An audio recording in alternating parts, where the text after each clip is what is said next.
Hello, this is Jason P. Wilson Zero in X-Force, and this is my DC comic poll list for the week of September 21st, 2011, and today is the 23rd, and it is a Friday. And first up here for my DC's New 52s is a very, very strong contender for pick of the week, and that is Batman #1. Yes, it is out. And as highly anticipated as this is, it is meeting and exceeding fantastic. Look, I really enjoyed Detective Comics issue 1. I was surprised. I thought it was really good. And that made me think, wait a minute, I've been waiting for Scott Snyder and Capullo, hope I said that right, their team, and that was definitely the one to beat of the Bat books. Same way that Grant Morrison's Action Comics was the one to beat for the Superman comics. And I found myself really enjoying Detective #1. But, there's a lot of people who didn't. I think, a lot of people thought how I felt. They really liked the classic feel, and they thought it was really a good start and a great comic. And some people felt like, oh, seen this, done that, it wasn't what we wanted. So, I understood that. But after reading Batman #1, anyone who does not like this, I really don't know why. I don't think there will be anybody who picks this up who doesn't really like this. But I could understand with Detective people who were on board, I really will not understand anyone who is not on board for this.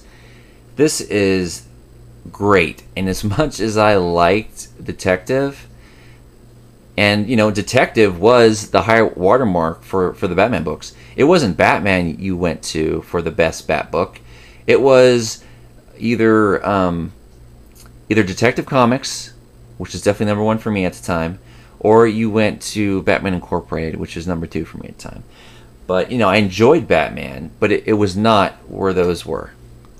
But that is no longer as good, and as much as I'm enjoying Detective, it is not going to be beating this team on Batman. This is definitely, if you're picking up one Bat book, this is the one.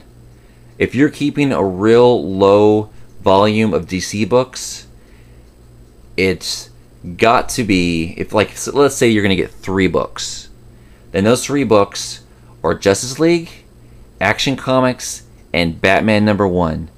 Fantastic. The artwork, incredible. The writing, Scott Snyder at his best. I'm reading a lot of Scott Snyder right now, and I can't say that I in any way am I getting tired of reading him. Please do more, Scott. Do more. Love your writing, and love your writing with Batman. For those of you who are like, well, Scott Snyder's good, but he's only been writing, Dick Grayson, how's he going to write Bruce Wayne, blah, blah, blah, blog, blog, blog. But no, he nails Bruce. In fact, I was really surprised, this is a younger Batman, right?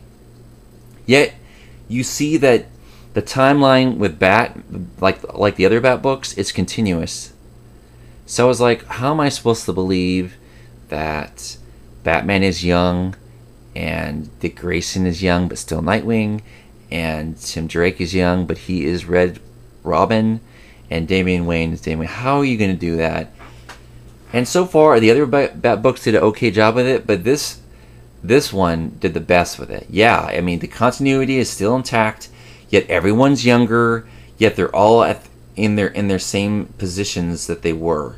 And for some reason, especially in this comic, it works. You even see all of them together, and at first you're like, well, everyone looks really young.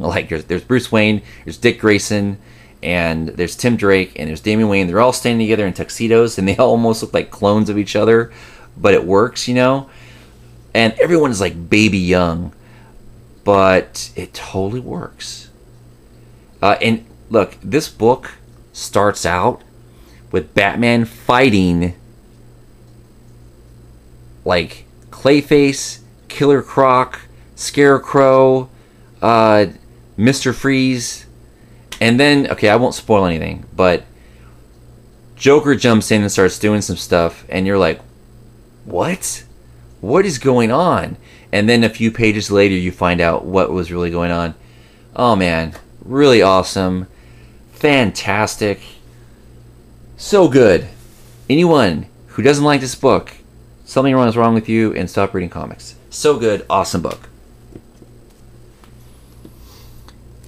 Alright. Now let the controversy begin.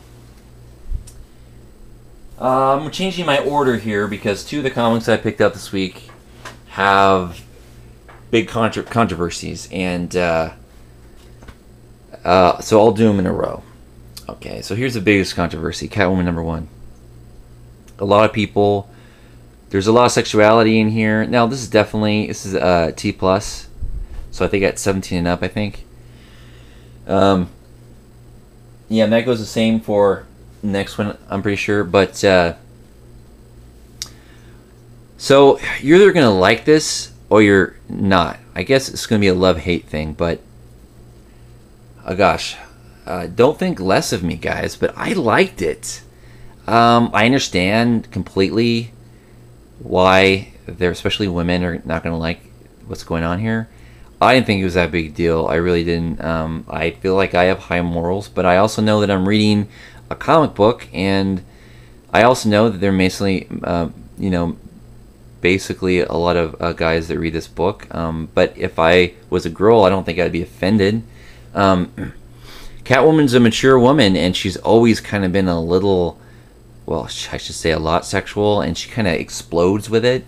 And one of the few people she feels comfortable. I mean, she flaunts stuff like that, right? I mean, that's part of her her powers. For someone who doesn't have powers, is she seduces, and Batman's one of the few people, or if not the only person, she feels completely like she can take down all her guards around. So, the scene here with her and Batman, it made sense to me, and yeah, it was drawn sexy, and the artwork I thought is beautiful, and I think it's well drawn.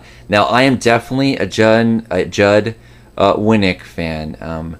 He's up there, not quite Scott Snyder, but not far behind. I just really like the way he writes both, animation,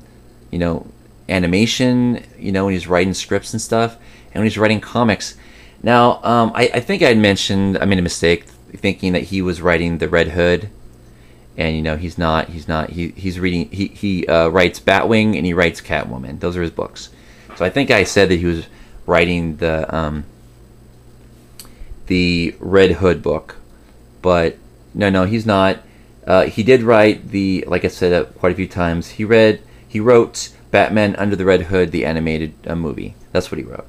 But he has two books, and I like them both very much. And I thought this was just as good as Batwing as a new solo series. Catwoman, I think she's written really well. I think it feels like Catwoman, it feels like Selena, and I really enjoyed that. Then the whole controversy was the sexuality between her and Batman.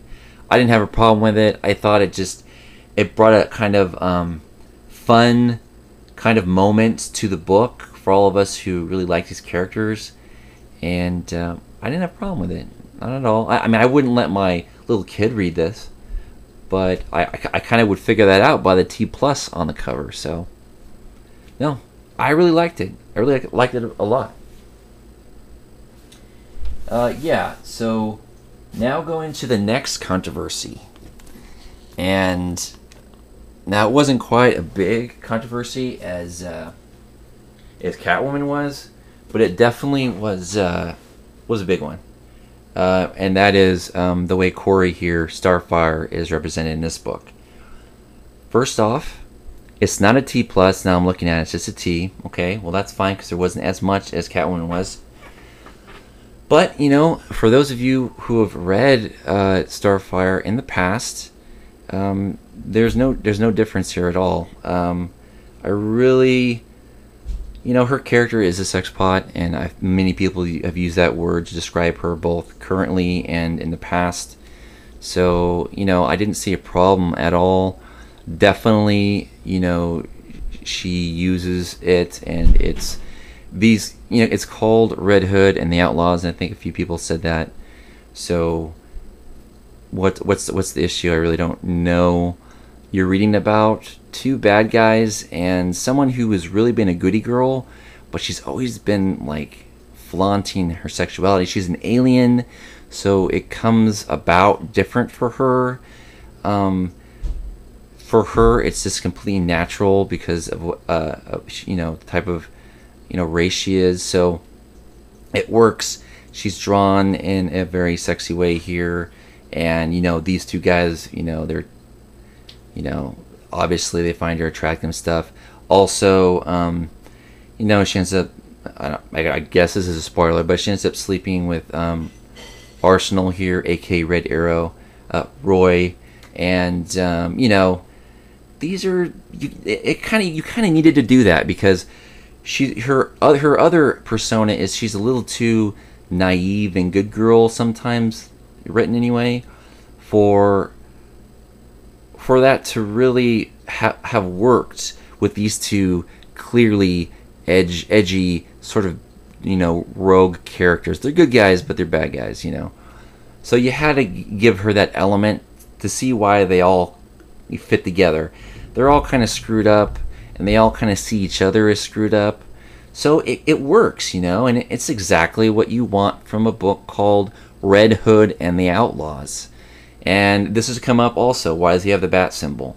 Well, first of all, it's red, and it's kind of been his symbol here, especially in the animated series. Not series, the movie. So a lot of people say, what's him like sticking his finger up in the air at the Bat family and stuff, and I can see that. I don't know if it's quite that extreme, but it's definitely, it's like ironic type of thing. So yeah, I enjoyed this quite a bit, and again, I don't see what the problem is. There shouldn't be a problem. If you don't want that kind of read, then you shouldn't read this book. And it's not nearly the way that Image has their female heroines. I mean, come on, Witchblade and Phantom and all those people, all those characters, way more sexual than Corey is here. So I thought this was a great book, and I'm really glad I'm reading it, and I had no problem either. And I'm usually sensitive to that kind of stuff too, but I was expecting it in these particular books. Okay, and next up here is Nightwing #1. I was really wondering how I was going to like this one too, and I'm glad to say that I loved it. The artwork is fantastic. I really like it. I like how it's drawn here, and I love the way that Dick Grayson, is like fits right back into Nightwing, no problem. And it feels right, this book feels right. It feels right, him no longer being Batman and now being Nightwing. This was a really good issue. I really found myself really drawn into it right away. And I really wasn't sure if I was. Burroughs, Higgins, they can be okay and they can be really good. And thank goodness they're really good here. Together it seems to work. I only hope it can keep this good because I love Dick Grayson and I love Nightwing, and it's so nice to have it written well. Great comic. Definitely recommend this to anyone who's even remotely curious. Love it. Alright, and next up here,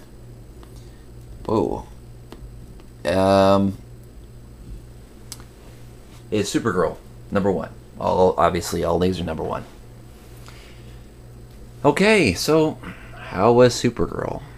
Okay, well, I some people didn't like Superboy. I liked it, and I thought this was even better. I thought the artwork was really good. I was really curious, how they were gonna make her like have more attitude. It sounded like the way they described the way they were gonna make her character now was gonna be very, very different than the way that they wrote her before.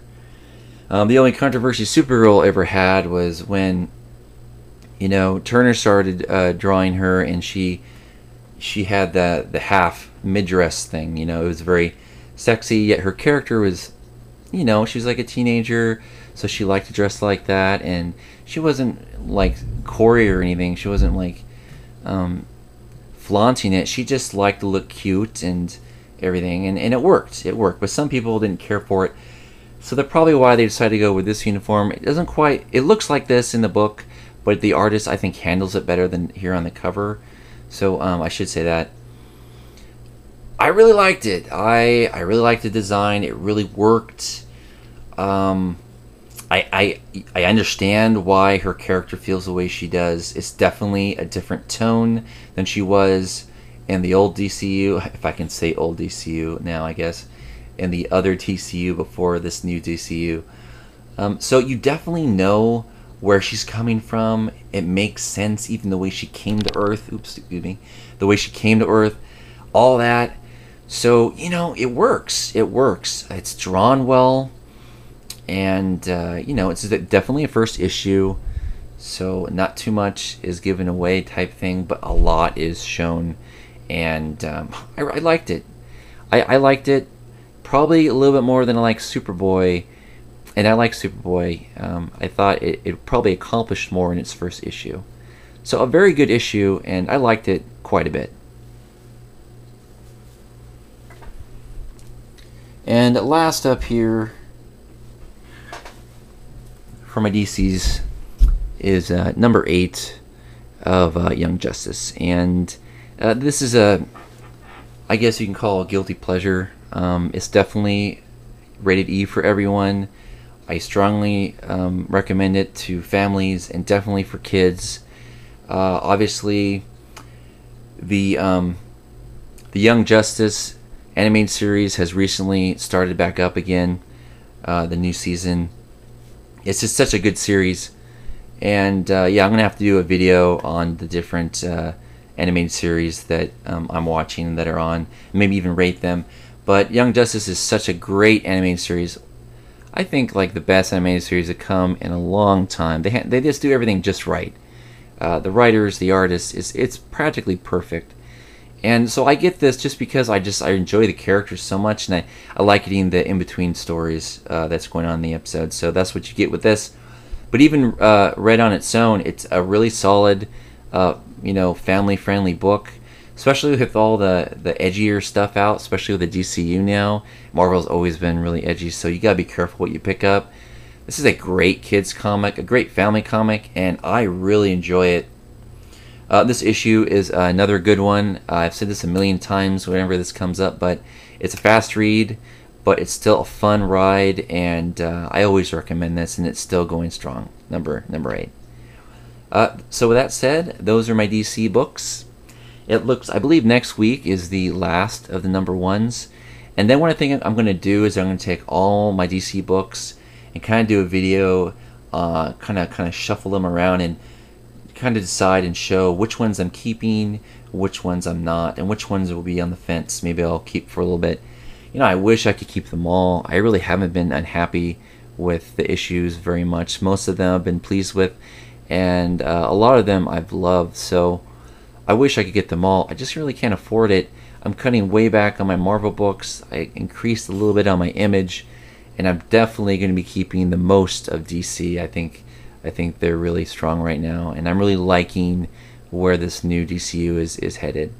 So yeah, I'm really curious what books you guys got, which ones you like, if you agree with me or not, and looks like we're coming up to our last week of the new number 1s for now anyway. We know there'll be other new books launching in the near future. With that said, those are my reviews, and thanks for watching, and I'll see you next time.